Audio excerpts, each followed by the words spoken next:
Hello everyone, welcome back. So in this video we're going to assign the licenses to the user by creating some security groups. Let's go ahead and do that. So let's go ahead and create a user. So I have told this process in the previous videos, so I think it's fine. Let's go ahead and create it. So I created a test user, and now just go back. So here you can see the groups. Just click the groups, and there were different groups, but in this case we are going to create our own group. Let's go ahead and create a new group. So there are two different types. So in this case I'm going to be the security, and let's say that it's a sales group.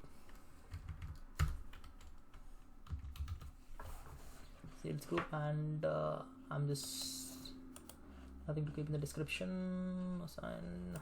So I'm just assigning myself as a owner,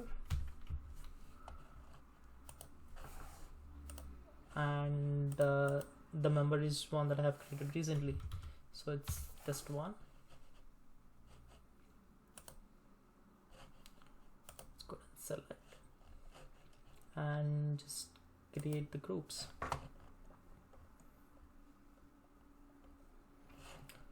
So the group has been created, so let's go ahead and type sales.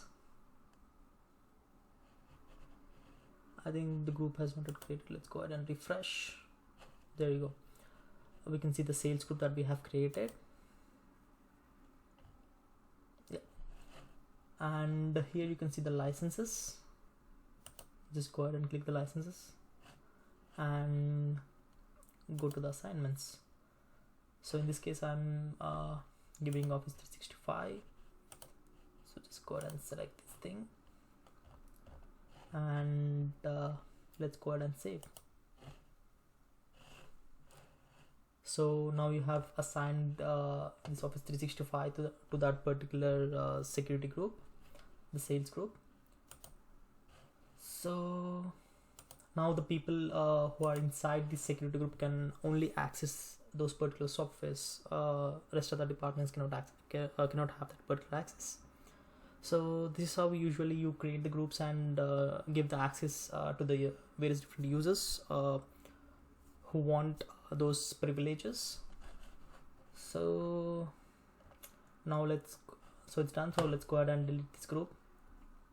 So before deleting the group, you should remove the members. You should remove those licenses only, then you can delete that particular group.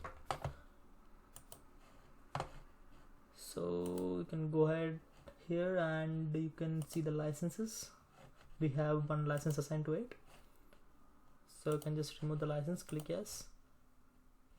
So it's done. Now you can remove the group. So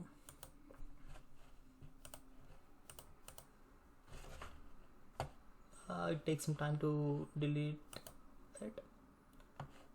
So let me show you one other thing. Let's go to the users. Let's go to the test user that we have created.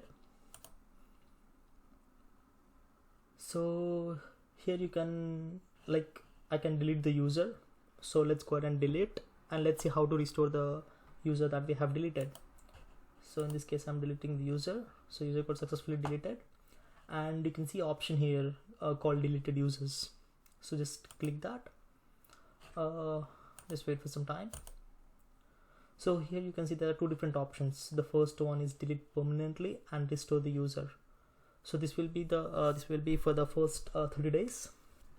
So if you are able to restore it, then it's good, then it will be deleted permanently. So let's go ahead and refresh. There you go, you can see it.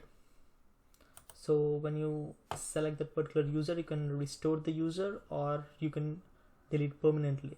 In this case I'm deleting it.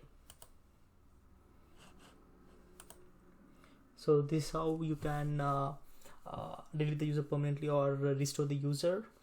And hope you guys have understood the concept of assigning the users to the particular licenses by creating the groups. If you have understood the video, please click the like button below, and if you have not subscribed to my channel, please do subscribe to my channel, and thank you guys.